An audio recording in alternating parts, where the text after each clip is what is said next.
Bulletproof Radio, a state of high performance. You're listening to Bulletproof Radio with Dave Asprey.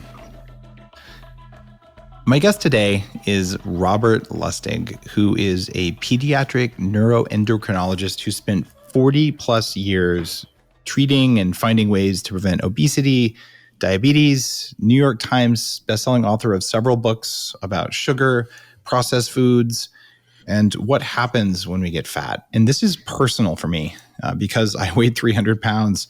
I got very heavy as a teenager. By the time I was 23, I hit 300 pounds. And if I'd have known what he knows, it wouldn't have happened. And if I'd have known of his work when I was 20, which did exist when I was 20, it would have helped me greatly, but I didn't. And his newest book is looking at 8 pathologies that underlie everything that happens with chronic disease. And he just teaches us how processed food has impacted our health, our economy, our environment over the past 50 years. Basically, this is how we've been screwed by big food. In fact, you should have used that title.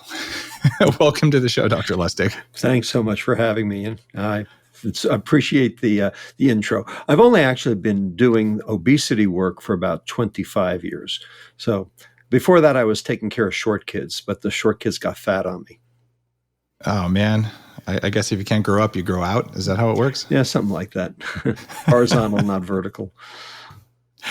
It's interesting. Did you learn a lot from working with growth hormone deficient kids and all that? Did that tune you into metabolism? Oh, absolutely. Growth hormone is extraordinarily important in terms of a metabolic, not just growth factor in terms of height, but also metabolic factor in terms of lipolysis. So growth hormone deficient kids have fat depots in places they shouldn't have fat depots.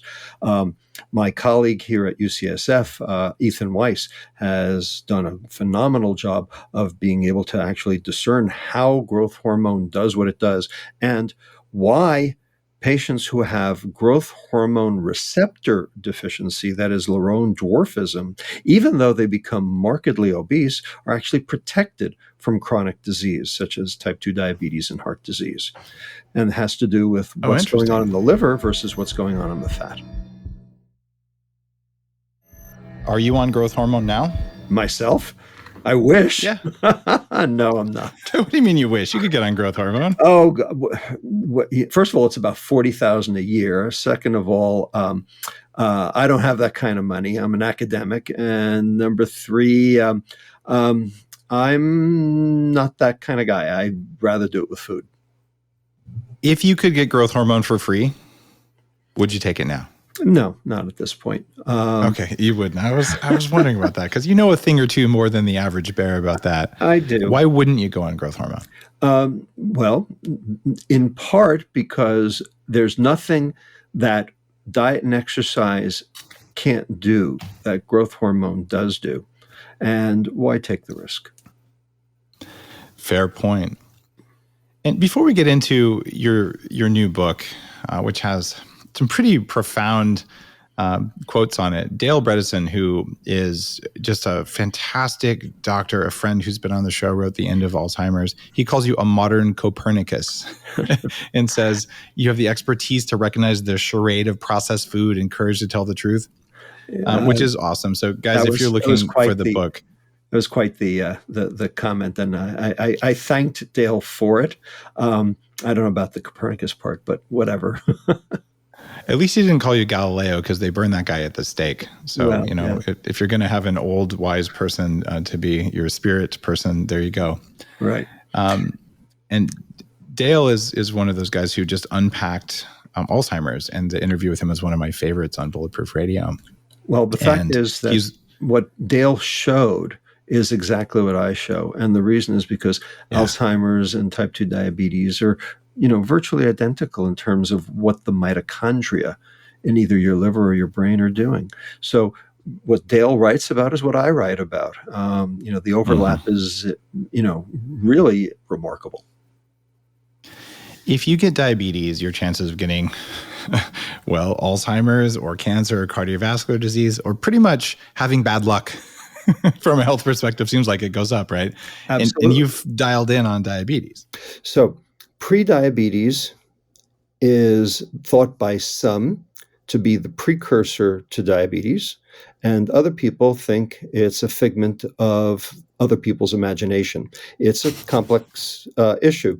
There was an article in Nature not too long ago that basically argued that prediabetes was really not a problem at all. I believe that it is a problem. Having said that, if you look at the number of prediabetics who go on to diabetes, it looks like it's about 33%. So just having prediabetes doesn't necessarily mean that the end is near. There are things that you can do to alter that. What we have determined is that prediabetes is a state of insulin resistance with reduced insulin response. Now, the question is, can the pancreas recover? And the answer is absolutely. And this is where people don't, sort of get it yet. The American Diabetes Association says that diabetes is a chronic progressive decline in beta cell functioning, leading to insulin deficiency for the degree of resistance. This is complete, total hogwash. Yes. And the reason we know that is because, go ahead. Oh, sorry, there's a lag on the line. I didn't mean to interrupt you. Tell me the reason. I'm interested. Well, the reason is because those beta cells that are releasing insulin in the pancreas, they are affected in the same way the liver is affected.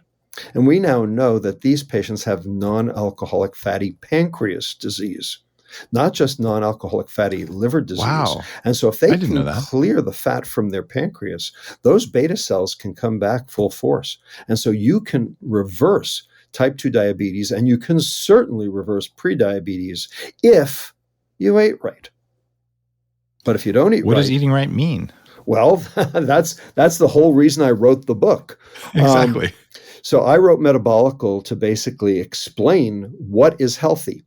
And based on the empiric data, based on the science, based on the pathologies that I describe in the book that belie chronic disease, I distilled all of the information down to 6 words. 2 precepts, 6 words. Protect the liver, feed the gut. Any food, there you go. Any food that does both of those is healthy. So you recommend tequila? That doesn't really protect the liver very well. It slams both.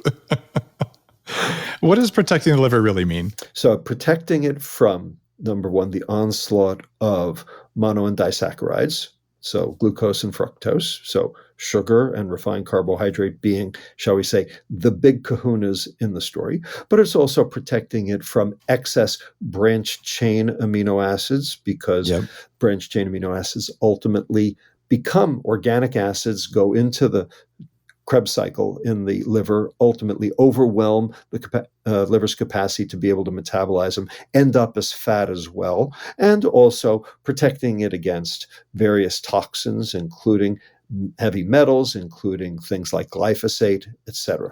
So there are a lot of things that go into protecting the liver, and we're not protecting the liver at all. We're basically trying to kill it. And the second thing is feed the gut. And the question is, what does that mean? Well, as you've heard, there's this thing called the gut microbiome, and the gut microbiome matters. It's not just good and bad bacteria. It's a whole slew of things.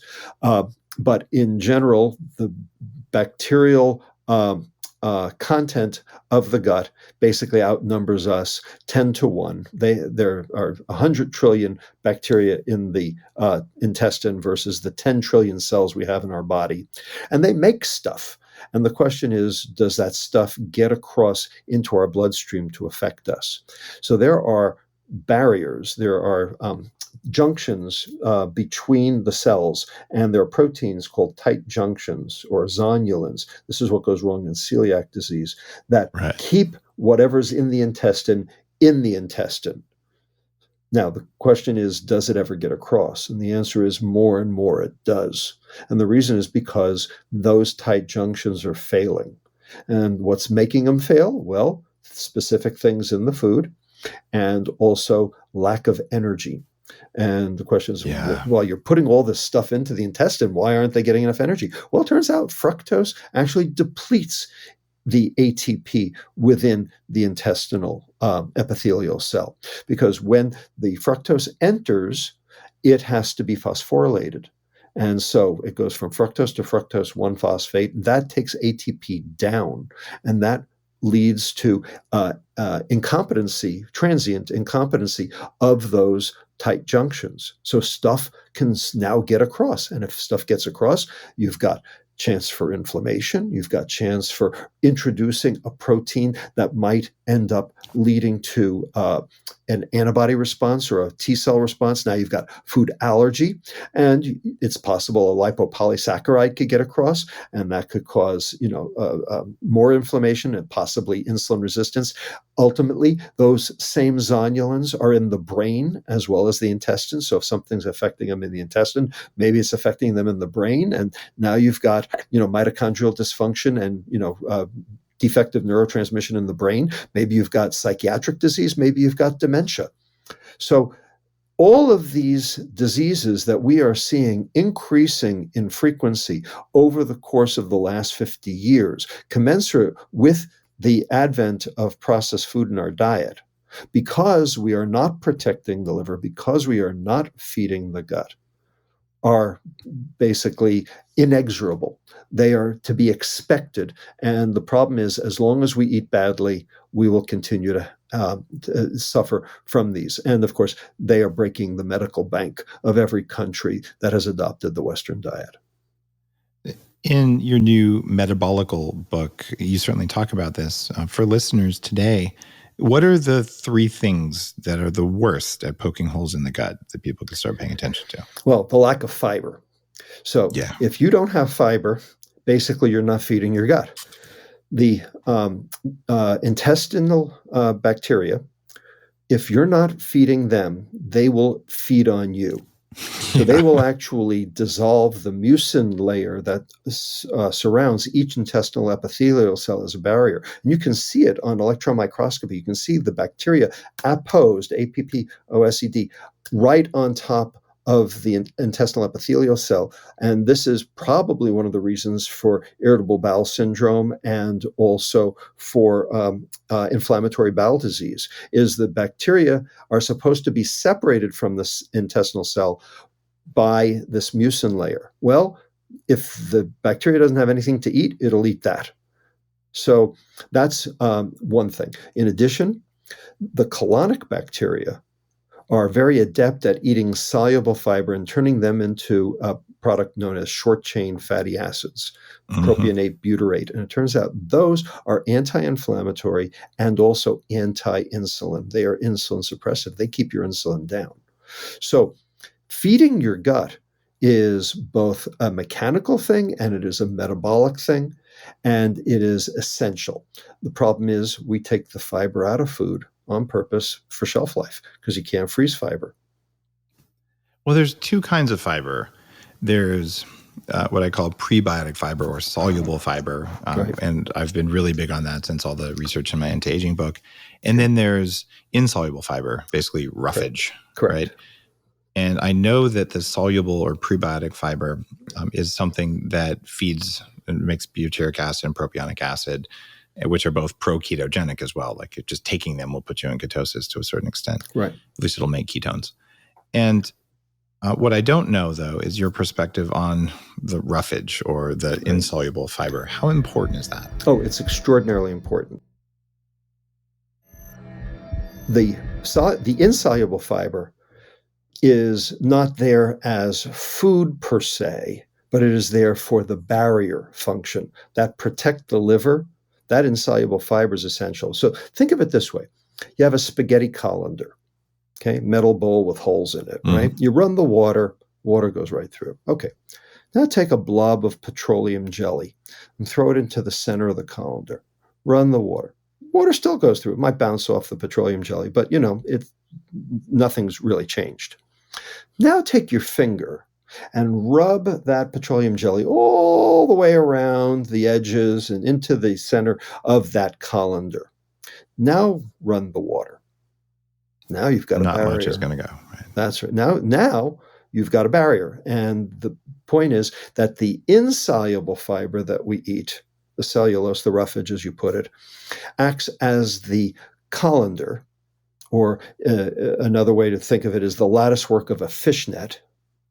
The soluble fiber acts as the petroleum jelly, or say the kelp that the fishnet, gets clogged with. Okay. Together, the soluble and insoluble fiber plus the geometry, which is absolutely essential, form this impenetrable secondary barrier. And you can see it on electron microscopy. It's a whitish gel that forms on the inside of the duodenum. And what that's doing is it's preventing the transport of mono and disaccharides and other amino acids from the duodenum into the portal vein, which would then go straight to the liver. So the goal is to protect the liver, to protect it from the tsunami of stuff that would ultimately hit it if that fiber weren't there. The problem is when you take the fiber out of food, whether it be the soluble fiber or the insoluble fiber or both, which is standard, is to take both out, you now basically have put your liver at risk. So the insoluble fiber helps that barrier form. So it is absolutely essential. Now, if you don't have it, the soluble fiber still has benefits. It will still be metabolized by the colonic bacteria to short-chain fatty acids, which is good. It will still move the food through the intestine faster, like greasing the skids, so that you will get the satiety signal, the peptide YY signal at the end of the intestine sooner. So you might not eat that second portion, which is still a good thing. But that protect the liver, it's gone.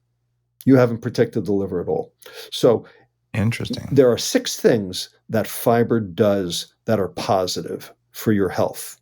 And if you take the insoluble fiber out, which is what happens when you make a smoothie, because you've basically sheared the insoluble fiber to smithereens, you will get 3 out of the 6 benefits of the soluble fiber, but you will have lost 3 of the 6 benefits of the 2 together. So, those smoothies, if they're green smoothies, you don't have much to protect the liver from because there's not that much sugar in the first place. Right. But if they're fruit smoothies, eat the fruit. I was a vegan for a while on my path of trying all the different things. Mm-hmm. And I did lose a bunch of weight on that diet, and it gave me a bunch of autoimmune issues, oxalic acid issues. I was eating tons of fruit, full of fructose.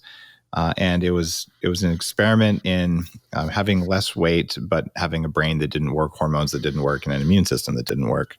And I generally don't recommend a vegan diet for people, but I'm curious what your perspective is on that. Yeah. So, look, there's a war going on. And I'll tell you, I think it's a false war. I actually call it out in the book saying, the vegans and the ketos, they're fighting with each other because, you're either eating meat and you're a carnivore, or, you're eating plants and you're vegan, and, there's nothing in between. And, these are the 2 polar extremes, and they have nothing to do with each other. And I would argue that actually they are the same. Okay. They are actually the same. What basically, if you protect the liver and feed the gut, they are the same. And a vegan diet, if it's done properly, and I couch that in very specific terms, because there are a lot of ways to not do a vegan diet properly, because Coke, Doritos, and Oreos are all vegan. Okay. So if they're plant-based, they're good for you. They're all plant-based, but they're crap. Okay. They're just total crap. Right? So if you eat a truly vegan diet with, twigs and sticks, as it were, okay, I mean, that's what I did. Kind of like what the Ornish diet is. It can work, and Dean Ornish has data that shows reversal of cardiovascular plaques over time. Now, I'm not. If you meditate at the same time, right, and the meditation shows the same benefits without the diet. But well, so the point is you don't die on it. All right, that's a fair point. Okay, you don't die on it, and it's not that I'm specifically against veganism. I am against vegans telling me what to eat. That I'm against. I think everyone's against that. Well, no, not everyone is. The point is that what you eat should be a choice. And I am not against veganism, and I am not against people who are on a ketogenic diet. I'm not against carnivores. The point is, know what you're doing and do it right. Because it's very easy to do veganism wrong. And to be honest with you, you can do keto wrong also. Oh, most people do, to be very, very straightforward. That's been my biggest concern. After 2 months, most people who think they're on a keto diet are not on a keto diet because if you check their ketones, they're gone. And the reason is because carbohydrate has entered into their diet surreptitiously without their knowledge. And the insulin response from that carbohydrate has shut down ketogenesis, so that it's not even there. And the worst diet you can be on is a keto diet gone wrong. Because what that really is a high fat, high insulin, medium carbohydrate diet. And that is basically the processed food diet. So, if you're going to do a keto diet, you have to monitor. You have to know what you're doing, and you have to really be religious about it and, fastidious. You have to be almost obsessive about it. Now, does it work? Yeah, absolutely it works. And I used it in clinic all the time. So I am not against the ketogenic diet. I'm for it. It is the best way to deal with the worst insulin resistance in the toughest patients. And when you use it, it will work. The point is that it's not something you do haphazardly. It's not something you do in the field without help. I have found that if people want to go vegan in a way that's appropriate, as in not eating a bunch of inflammatory stuff, that you do that for a month or two, fine. It works very well. You do it for 6 months or a year, it usually doesn't because of changes in fatty acid and cell membranes. And when you go keto, I was stress testing the principles of the Bulletproof diet, which is not a keto diet. It's a cyclical keto diet when you're trying to lose weight. And it's, a high vegetable diet of the right vegetables with moderate protein and lots of good fats. Right. So, but to get there, I spent 3 months doing, extreme keto, a small serving of green vegetables a day, the rest of it fat and protein. And by the end of that, I developed an egg allergy. Who would have thought? I created the perfect environment for me to not have a barrier in my gut that worked very well. I see. Right. And it's one of the reasons I warn people, don't over fast, don't over keto. Do it for a couple of weeks, right? You can go out, you can go back in. What's your take on cycling, even a vegan versus a keto? 2 weeks vegan, 2 weeks keto. Good, bad, indifferent? To be honest with you, I think if you ate real food, this problem would really take care of itself. It does. I don't think you have to cycle, and I don't think you have to be on a, quote, diet, unquote. I don't think you have to be watching it. I think if you ate real food rather than processed food, the fiber would take care of the glucose excursions. The amino acids and the protein would take care of both satiety and also cell repair.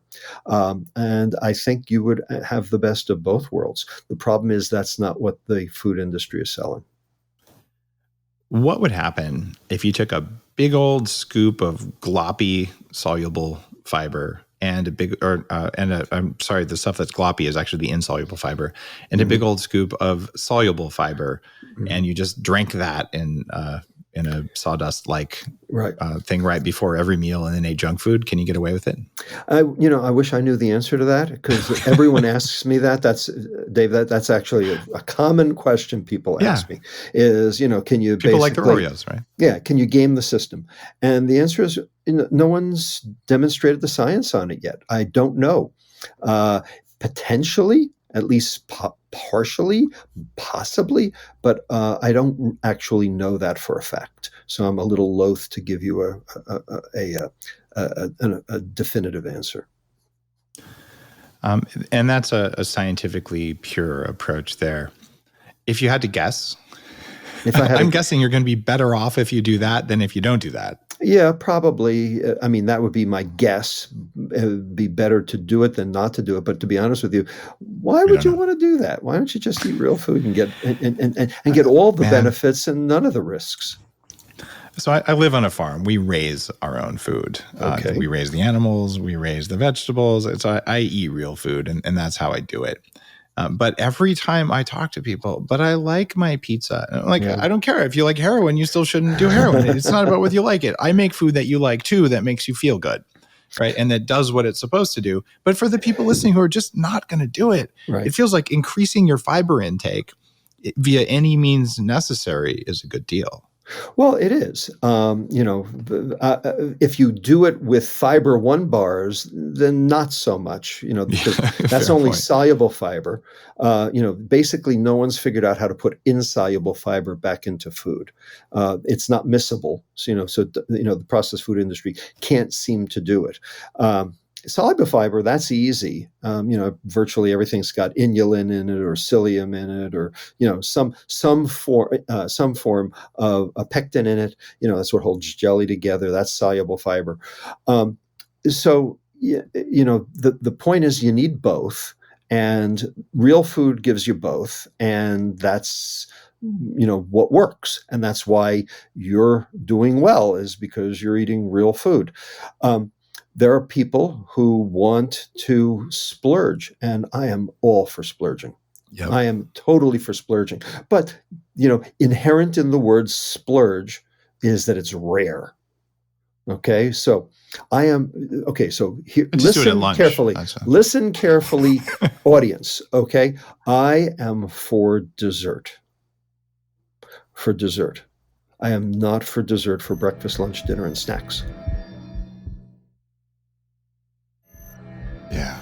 All right. And that is the real problem, is that we are eating dessert for breakfast, dessert for lunch, dessert for dinner, dessert throughout the entire day. And the reason is because processed food is high sugar, low fiber. Real food is low sugar, high fiber. Real food works, processed food doesn't, for all the reasons I've discussed, because of these 8 pathologies, which we haven't yet mentioned. Let me go ahead and just let's go through the 8 pathologies. That's important. It is important. So, type 2 diabetes, hypertension, lipid problems, cardiovascular disease, cancer, dementia, polycystic ovarian disease, non-alcoholic fatty liver disease. These are the chronic metabolic diseases that doctors can bill for. They all have ICD-11 codes. They all have CPT codes. Doctors get paid for those. They are not real diseases. Ooh, do tell. They are manifestations of the real diseases, because the real diseases are the subcellular pathologies which belie each of those. So, yes, type 2 diabetes is called a disease. It is not. It is a symptom of a disease. And the reason I can tell you that is because there is no cure. There is no cure for type 2 diabetes. In fact, the only treatment is food. There's no medical treatment for type 2 diabetes. There is metformin. That's about as close as we get. But, what do you call it? Oral hypoglycemics, insulin, the glutamides, et cetera. They're basically just covering up the symptoms. All they're doing is lowering your blood glucose. Well, the glucose is not the problem. The glucose is the symptom of the problem. Similarly, high LDL. The high LDL is not the problem. The high LDL is the symptom of the problem. The real problem is what's going on in the liver that leads to that. Same thing with high blood pressure. Ultimately, it's what's happening inside the endothelial cell that really makes the disease, not the blood pressure itself. So all these medicines that we currently throw at these various chronic diseases, they are treating the symptoms of the disease, but they are not treating the underlying pathology. The disease is still there. It's like giving an aspirin to a patient with a brain tumor because they have a headache. Okay, the problem is still there. So, what is the problem? What are those, pathologies that are belying all the chronic diseases that I just mentioned? Well, here they are in order. Number 1, glycation. So, the addition of a glucose or a fructose molecule to a protein. That makes the protein less flexible. It makes the protein aggregate. It ultimately leads to dysfunction of the protein for various reasons. Number 2, oxidative stress. Every time that reaction occurs, it throws off a little hydrogen peroxide, a little reactive oxygen species, which can cause damage, can cause lipid peroxidation or protein denaturation, unless it is quenched by an antioxidant. That's why you need antioxidants, and the antioxidants are stored in the peroxisomes of cells.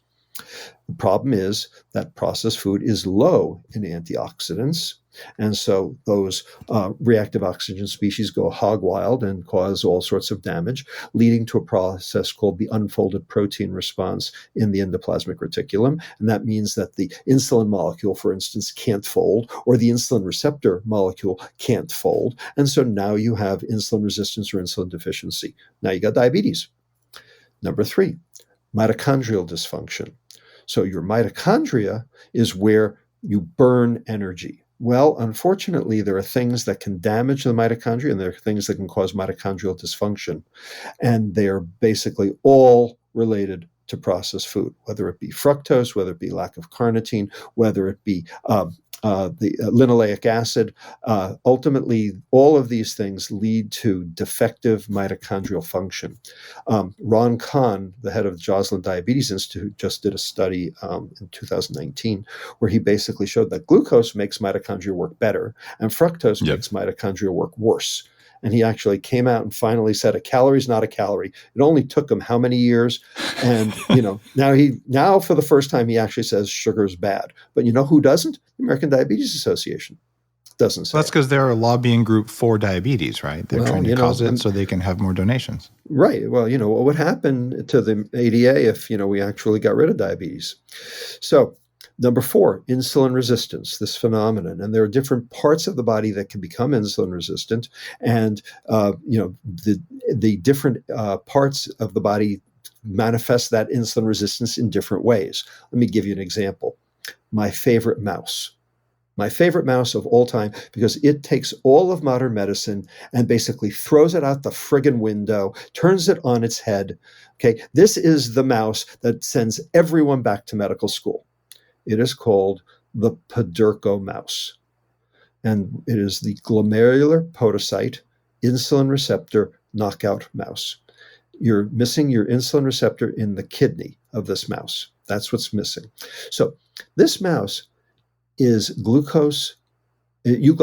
This animal has normal glucose tolerance. This animal has a glucose level better than yours. And it has the worst diabetic nephropathy of any animal model on the planet. You say, how can it be diabetic nephropathy if the glucose is normal?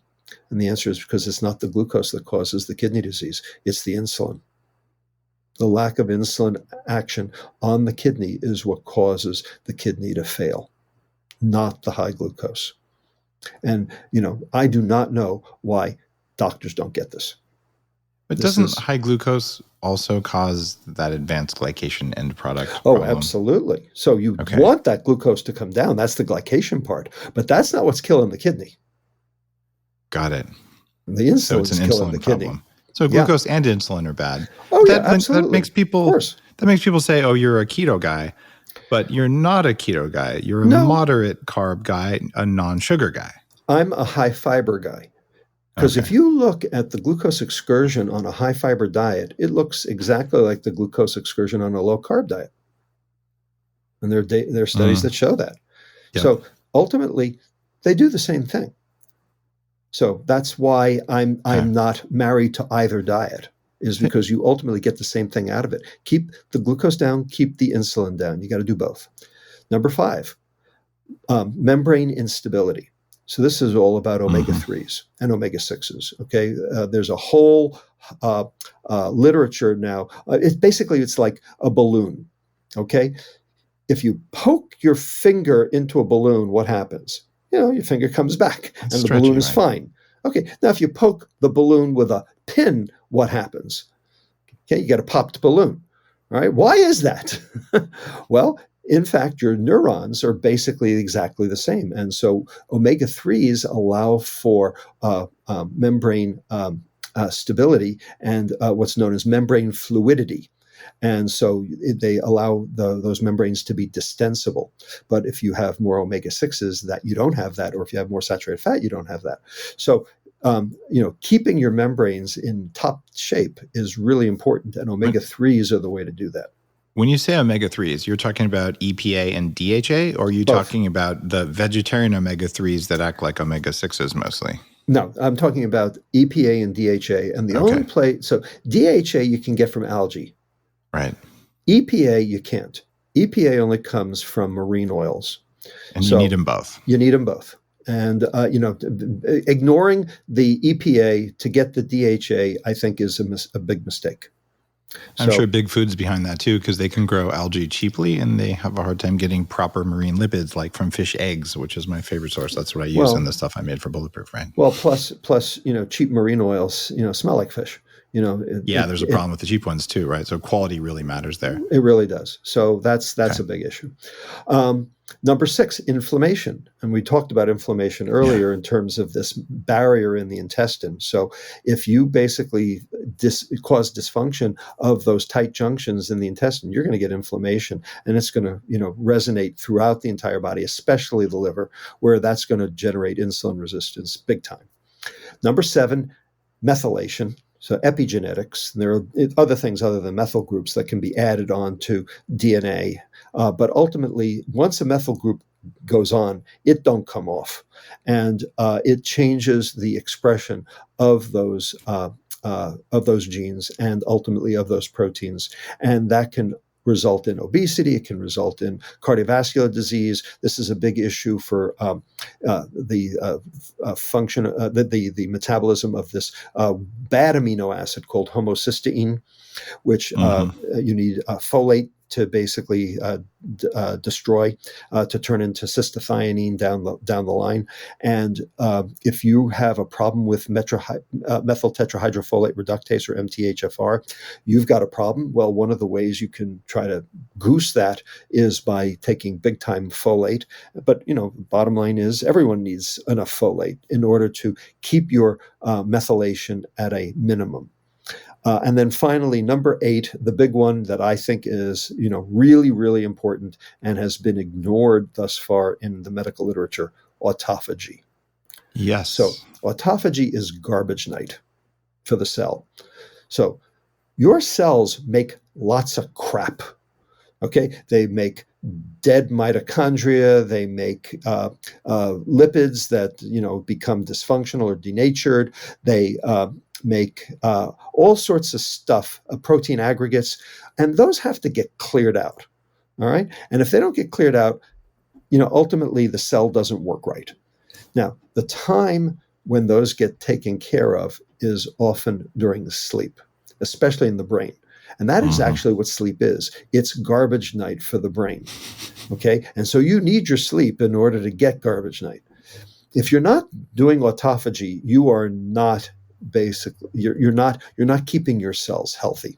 It's like, keeping banana peels all over your house and expecting somehow you're not going to slip on one. So getting rid of the junk is essential to having your cells function properly. And the problem is sugar stops it. Other things in food stop it on a dime. So AMP kinase is important. A protein called P38A is important. There's a whole host of phenomena going on inside the cell to ubiquitinate the junk and get rid of it. And if you don't do it, you're basically asking for trouble. The point is that every single one of these 8 subcellular pathologies that I have just mentioned, none of them are druggable. There's no drug for any of them, not one. If you look at the transcription factors, you look at the co-activators, co-repressors, you look at the entire molecular mechanism of every single one of those 8 subcellular pathologies, none of them have a medicine. None of them are druggable. They're all foodable. Hey, I'm going to take a quick break here. If you're on Clubhouse and listening, this is Dr. Robert Lustig, who just wrote a fantastic new book called Metabolical. And he spent about 40 years studying this stuff and is one of the great minds studying aging and metabolism and diseases. and what we can do about it. So he doesn't have a Clubhouse account, so I'm piping him through my producer's account so you can hear this episode of Bulletproof Radio. But if you want to figure out what's going on, go to Amazon, Metabolical. You can find it. And on Upgrade Collective, if you remember, you should be ordering the book already. This will be in your homework, I'm sure. So definitely read this. I do have a question from one of the members who typed it to me in Upgrade Collective. Autophagy is at the core of my last book, Intermittent Fasting Focused. Mm-hmm. And he's asking, what stage of sleep provides the most autophagy? And I actually don't know the answer to that. I believe, and I am not a sleep expert, but I believe, and I've read, I think, one paper on this issue, I believe it's stage 4 sleep. Stage 4 sleep. So there you slow go. Wave sleep. It's not REM sleep. That's for sure. Definitely not REM. Yeah. Definitely not REM. Now, you need REM, but it's stage 4. I'm pretty sure. Yeah, that's when the cerebral spinal fluid should come in through the lymphatic system, wash the brain, and you'd imagine that's when autophagy would happen. But it could happen right before that. So maybe the waste products are bundled up from lysosome excretions or something. I don't know. So basically, what happens when you're sleeping is that the pressure inside your skull goes down, and what that does is that it actually causes the tissue of the brain to contract just ever so slightly, which exposes these almost, I don't even know what to call them. They're called lymphatics, but basically waves of fluid that ultimately surround the brain and start ebbing and tiding, and they carry away all the junk. And it ends up in the either the CSF or ultimately in the bloodstream. And it is through that mechanism that the brain replenishes itself, because the brain has no room for junk. There's no place in the brain to store the junk. And also, the brain has the most mitochondria. And the mitochondria are working overtime all the time. And so they have to be in tip-top shape. And the problem is mitochondria are easily damaged. And they have to be cleared. The old defective mitochondria have to be cleared, and you need to make new ones. And that's actually one of the reasons why exercise is so good, is because it's one of the drivers of new mitochondria in the brain too. You're painting a really complete picture. So here's what we can do. In your book, though, you mention a lot of things around what's been done to the food matters more than what's in the food. Indeed. Walk me through your thinking there. I love it and I agree with it, but why? All right. So what's in the food is what the food industry put into the food. But ultimately, what's been done to the food is way more important. Now, the empiric data actually supports this. So there is a food classification system that came out of Brazil by my colleague, Carlos Monteiro, and it's called the NOVA system. Doesn't stand for anything. It's the new system, NOVA system. And what it does is it qualifies the degree of food processing into 4 categories. So there's class 1, class 2, class 3, class 4. Class 1 is unprocessed food, basically an apple. Class 2 is, something basically mechanically disrupting. So apple slices, if you will, or apple sauce, but not the sugar added applesauce, just, put in a Breville, if you will. Class 3 is when stuff's been added to it. So that might be the sweetened applesauce. Okay. And then finally you get to class 4, and that's the apple drink. And, that bears no relation to anything else. That's where ultra processed food lives, is in that class 4, where, there are 5 or more ingredients, and, the ones you've never heard of before, the ones that your grandmother would never recognize as food, and all those, mantras that, we sort of hear now all the time. Turns out when you look at consumption data in the UK and France, now in the United States, we even have some data. It's that class 4. It's the ultra processed food category, which is associated, obviously these are epidemiologic studies, so there's only association, but is associated with cancer, with heart disease, with total mortality, etc. The class 1 through 3, no signal. It's that class 4 group that really makes the difference. So again, it's not what's in the food, it's what's been done to the food. And invariably what's been done to the food is that sugar's been added for palatability, because who don't like sugar? Donkey said it. Everyone loved parfait. There you go. So, and all and right. the removal of fiber, which is basically the hallmark. I mean, basically, fast food is fiberless food, and that's on purpose because you can't freeze fiber. And I'll prove it to you. Take an orange, put it in your freezer overnight, take it out, put it on the counter in the morning, try to eat it, see what you get. The ice crystals macerate the cell wall, let all the water rush in. Hey, food industry knows that. So what do? Squeeze it and freeze it, lasts forever. Now it's frozen concentrated orange juice. Now it's a commodity. You can trade it on the commodities exchange. Ever see the movie Trading Places? Mm-hmm. Frozen concentrated orange juice, the Duke and Duke. The point is that changed food into commodities, is getting rid of fiber. And so that's what the food industry does because there's money to be made. And the problem is the fiber was good for us. What do they do with all that fiber? Do they just put it in a dump somewhere? Yeah, they just dump it. Oh, that seems like a waste because it actually is, good but for that's you. what happens. Are you hopeful that big food's going to wake up someday and say, you know what, we're doing great evil. Maybe we could find a way to put the fiber back in and still make it taste good?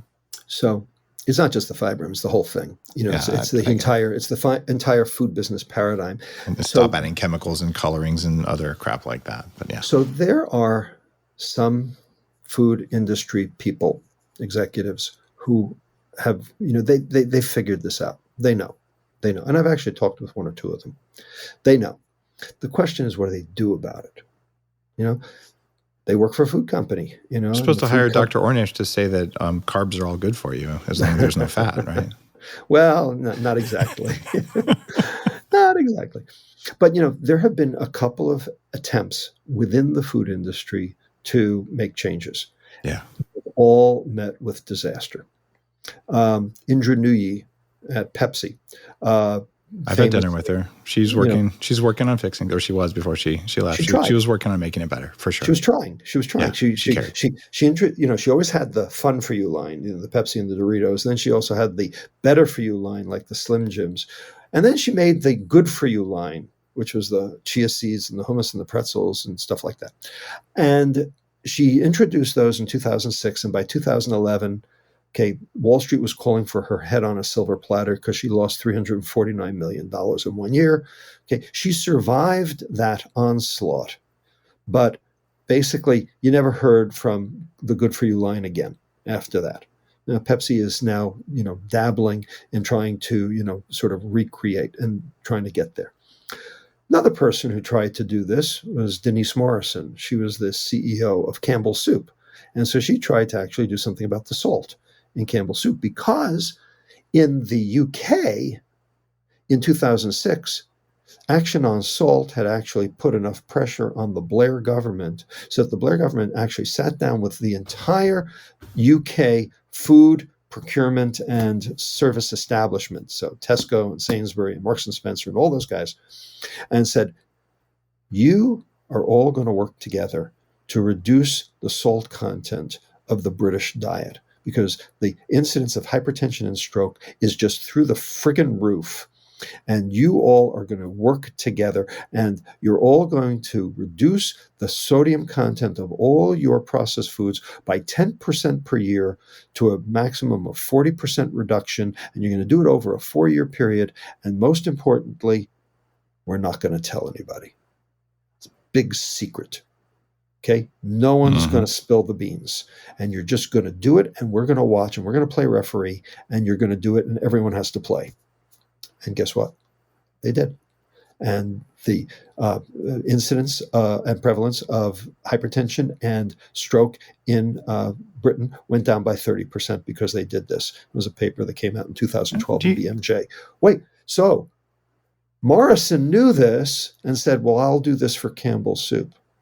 And she didn't last till 2017 because of the fact that, sales went down because she announced it, special request soup, and there she went. She's gone. Number 3, Emmanuel Faber. And he just lost his job a month ago. He was the head of Danone.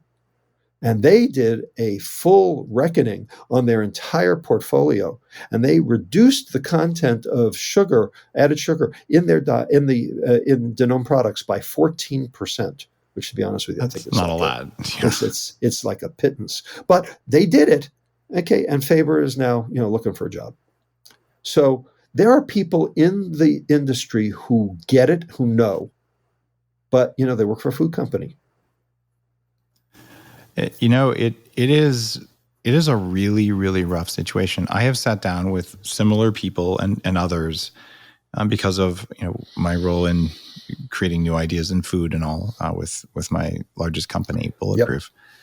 And I've had private conversations, and every one of them is like, I want to make food healthier, but if I do something that raises the cost by 0.5 cent, my competitors will sell the stuff that's 0.5 cent cheaper, and everyone will keep buying it. And like, it's a race to the cheapest thing. It's almost like the mindset that spending less on food makes you a winner. And certainly I grew up that way. It's like, why would I spend more than I have to to fill my stomach?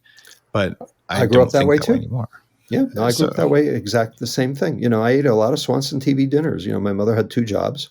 She was a New York City school secretary by day and an agent for my grandparents' buildings by night. And I had to heat up a lot of, Salisbury steaks. And, when I went to medical school, I was the master of the 3-second lunch. I didn't know food mattered at all. And the bottom line is, we should be spending more on food. Yeah. Okay. And people don't understand that. They say, that's, sacrilege, and the libertarians say we should be able to get it for the cheapest amount possible, et cetera. The countries that spend more of their GDP on food are way healthier than we are. The 3 worst countries in terms of GDP, percent GDP spent on food, are the US, the UK, and Australia. And we are the 3 with the highest diabetes rate outside of the Middle East, which has the highest diabetes rate of anybody. And, there's lots of reasons for that, because you should see what they're eating. I think also the Middle East, having dinner way after dark is probably a circadian component to that as well, even though it's very traditional and it's kind of nice when you're there. But if you do that for 50 years, that plus a low quality diet, yikes. Yeah. Well, I mean, they're eating our food. When they were eating their food, it wasn't a problem. They're eating our food now. So are you hopeful? I mean, you've seen this rodeo before. You've been saying this for 40 years. Are we going in the right direction? Is there hope, or are we screwed and we're just going to have to take individual responsibility? Well, no. So so this whole concept of individual responsibility is a mantra of the food industry. It just doesn't make sense. So personal responsibility has 4 caveats, and they are not met. So personal responsibility, you have to have knowledge. And right now we don't have the knowledge. I mean, I do. Your listeners do. Okay, people who will read this book, they will. Metabolical is the book title, guys, on Clubhouse. But the fact of the matter is, the general public just still doesn't know this. And the fact is that the medical establishment, the dietary establishment, the dental establishment are still basically peddling the same garbage that they've peddled for the last 50 years. And there are lots of reasons, including the fact that they're paid off to do so. So you have to have knowledge. And right now we don't have the knowledge. Number 2, you have to have access. So we're talking about food deserts. We're talking about, if you can't get to a radish, how are you supposed to eat it? Ultimately, we have to provide access. And that doesn't just mean access in terms of physical access. It means monetary access. So there are things that are not on SNAP that, because they're real food. Basically, SNAP is all processed food, food stamps, all processed food. And the number 1 item on SNAP, for purchase, is soft drinks. Well, why do you think that is? All right. I mean, that's the sugar subsidy. So, we have to dissociate that. I mean, I think that the single best thing we could do is get rid of all food subsidies. Let the market do its work. Even the libertarians should be happy with that, because they want government out of our lives in every which way. Well, why are they okay with them sponsoring, cheap food? So I don't get that. That's a non sequitur for me. So you have to have knowledge, you have to have access, affordability. So if you have to be able to afford your food, and you have to be able to afford the diseases that the food causes, which we can't. And then lastly, most importantly, externalities. That is, how does your food consumption affect me? All right. And that's what happened with tobacco. So well, that sounds like a smoke mask affected issue. me. Like you have to eat healthy so that you won't get sick and make me sick, right? Well, right. Well, so it's that's right. I mean, that's an externality for sure. Okay. The question is, what's the externality for your eating badly? And the answer is no health care. That's the answer. First it makes you act like a jerk and punch people and have, mental issues and stuff like that. And then after you get over your hypoglycemic, hangry stuff and you don't go to jail because of the brain problems from your bad diet, if you make it that long, your problems come up, right? So I am not going to endorse that. Okay. Okay. Let me just leave it at that. Okay. I am not going to endorse that, not in public. Very well dodged. You get 4 stars for that. Okay. I'll tell you, when people eat bad food, it does affect their brains and it makes them mean to each other. I think that's real. Well, I think that it definitely makes them depressed. There you go. And there's plenty of data on ultra-processed food, insulin resistance, and depression. Yeah. So, I can talk about addiction, and I can talk about depression. I'm not prepared to talk about anger, violence, disgust, etc. Why not? We don't have the data. Interesting. We don't have the data. I've seen some studies around these metabolic diseases, likelihood of going to prison. There's very high correlation there. And some of the people I've talked with even talk about specific pathways. Like Dr. Daniel Amen would probably have something to say about that. Oh, for sure. And I know Daniel very well. And yes, he likely would have something to say. There's one guy who I know. He's in the UK. His name is Bernard Gesch, Gesch. He did one study, but it was brilliant. It took him 35 years to do this one study. What he did was he took British prisoners and he did a randomized, double-blind, placebo-controlled trial where he gave half the prisoners a multivitamin supplement for a year. Yes, I love this study. And the other got control. And the group that got the multivitamin had a 42% reduction in violent behavior while in prison. Yeah, there's some association there. And then you get the food colorings and things like that. Yeah. And some of the flavoring agents that can really be psychoactive in some people, but not everyone. That's right. Some people, but not everyone. So the data is very dilute. So it's very hard to make a case across the board. And so I'm all about the science. I am all about the data. You have to prove it to me. As I say in the book, at UCSF, we have a motto: in God we trust. Everyone else has to produce the data. All right. So you got to show me the data. And I have the data for addiction. I have the data for depression, but I don't have the data for these other behavioral health disturbances per se. We do know that there's an association between sugar beverage consumption and violent behavior in Boston middle schoolers and also in toddlers with sugared sweetened beverage consumption. But again, causation or correlation, we're not there yet.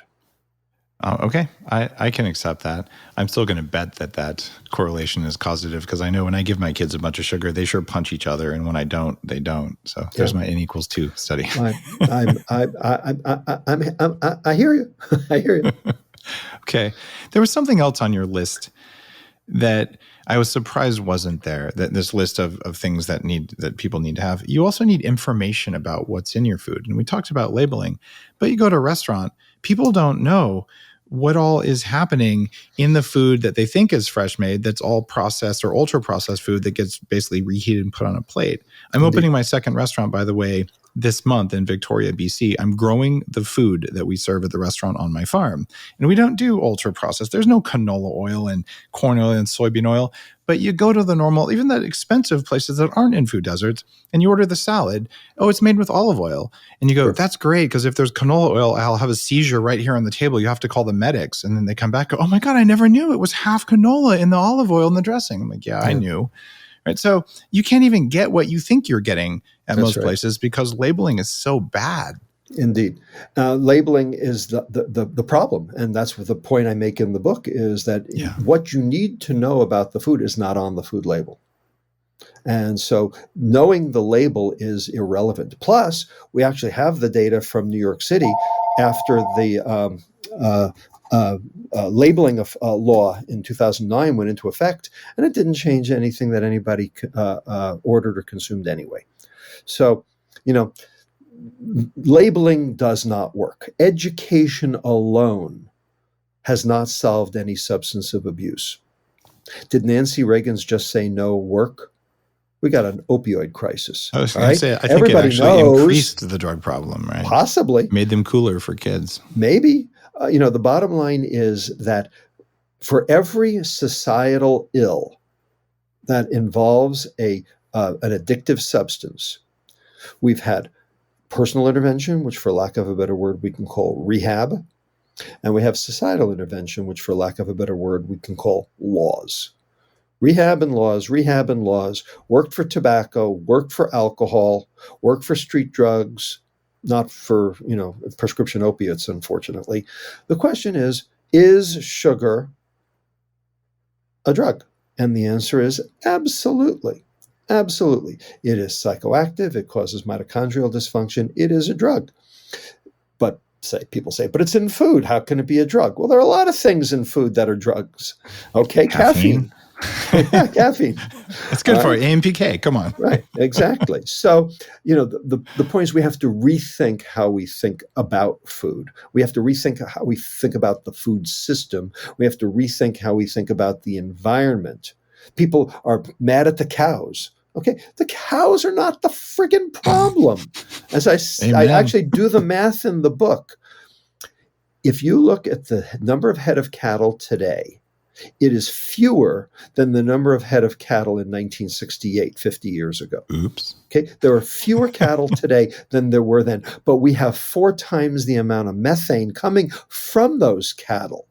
That's what the cows eat. That's the problem. No, it's not what the cows eat. It's what we did to the cows. It's the antibiotics we gave to the cows, which destroyed their gut microbiome and allowed the methanogens to take over. So now every cow produces 4 times the amount of methane than they used to. Okay, that's not the friggin' cow's fault. That's our fault. They have a cow probiotic that solves that problem. It's not even expensive. Well, I don't know. Is there? I don't know. There is. There's a specially engineered one that reduces methane quite a bit. But of course, if you keep giving them antibiotics, there's no point to using it. Which is why my animals eat grass and they don't eat antibiotics. And magically, right. Well, the point is we only need the antibiotics because we put the animal on the CAFO to make it, to make meat exactly. cheap. So, and plus, we kind of need soil. We need poop to make healthy vegetables and all that. Right. So people blaming cows are people who just don't understand systems biology at all, as far as I can tell. This is a systems biology problem. The thing is that it's an environmental problem. It's an economic problem. And of course, it's a public health problem. And we have to solve all of them at the same time. And there's really only one way to solve it: real food. Now, the only people who will be out anything in this are food and pharma.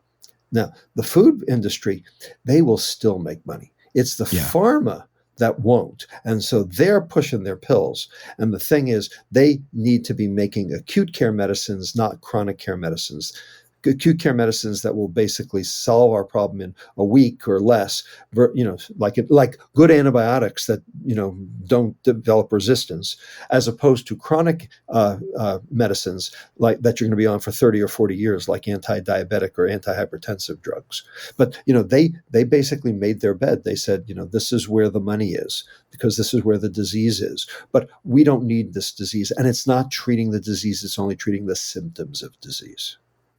I know of at least 10 cases where Big Pharma has bought stuff that would have fixed a disease just to take it off the market. Yep.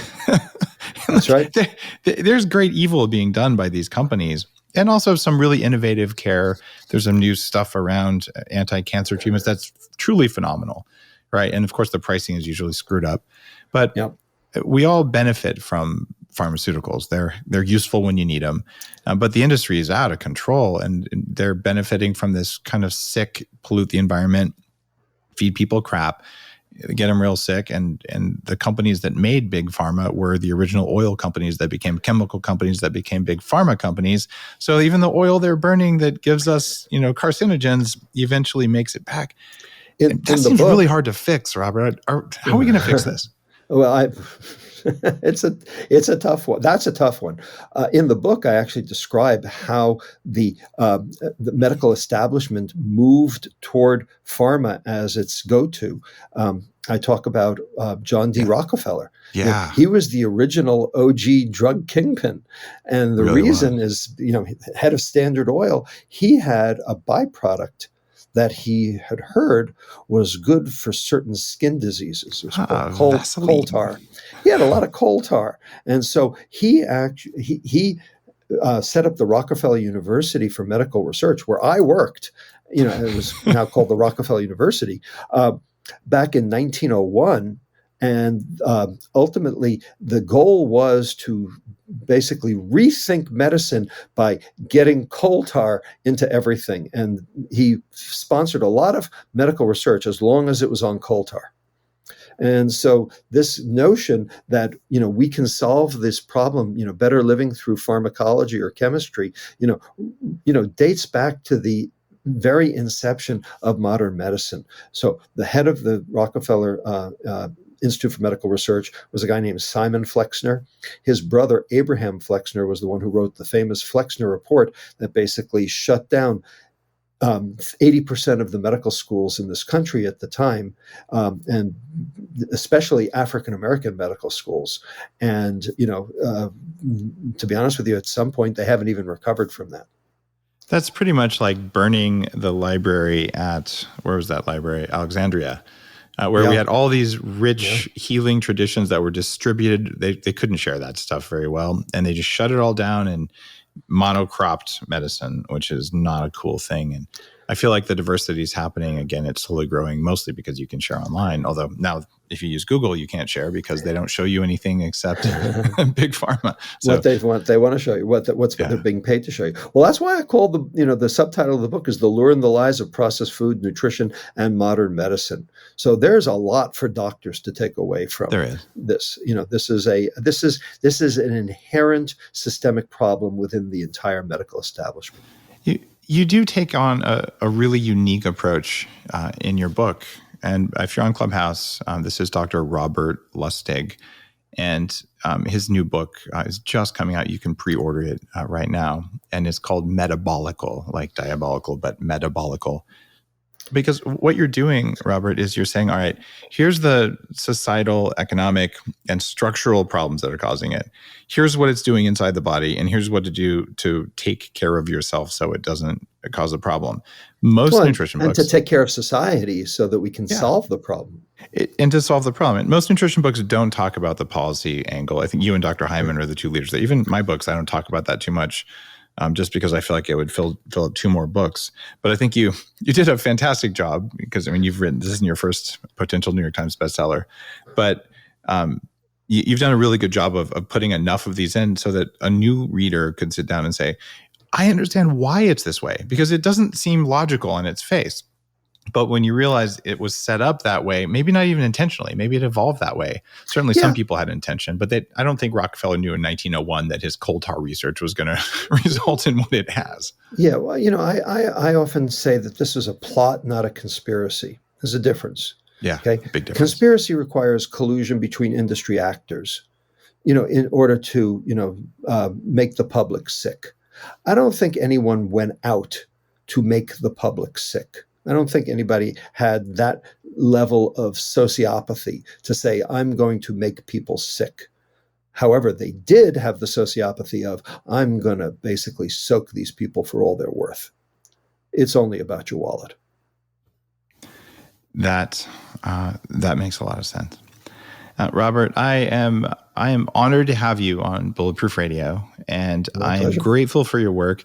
And I'm actually a little bit embarrassed that I haven't invited you on before now, because I've been a fan of yours for a very long time. And And when I was scheduling this, I'm like, why have I not interviewed you already? So apologies for the oversight. You should have been in my first couple hundred guests, and then I should have invited you back, but at least we've got you on now. Guys, if you heard this on Clubhouse or Upgrade Collective, or you're listening to the podcast when we release it, this is a book worth reading. Robert Lustig has done so much work in this book and in his career. There's great wisdom here, if you couldn't tell from the interview. Very well structured, very readable, and he's just a fantastic researcher who's really moved our thinking about how to eat. So thank you for your work. Enjoy your haircut. Thanks for being on Bulletproof My pleasure, Radio. David. Thank you for having me. It's been my pleasure. Anytime. If you like today's episode, you know what to do. Share it with a friend and definitely order the book. And if you follow me on Clubhouse, I'm Dave Asprey, pretty easy to find on there. And if you don't know about the Upgrade Collective, go to ourupgradecollective.com. I will teach you all of my books in a large, vibrant community. You get access to be a live studio audience on video, see the behind the scenes stuff and all of that. And a whole team answering all of your questions about Bulletproof Diet and everything else in between. Ourupgradecollective.com. Hope I see you on there.